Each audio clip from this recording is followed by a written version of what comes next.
Bilib kami sa'yo. Para sa kanila, lahat binibigay mo.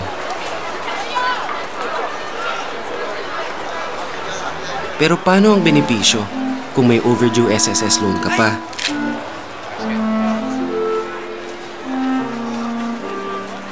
Ano man ang sitwasyon mo, may category para sa'yo. SSS Loan Penalty Condonation Program. Pwede mo nang bayaran ang overdue loan ng buo o hulugan. May bawas penalty pa. Makakapag-loan ka na ulit. Buo pa ang benepisyo mo para sa pamilya.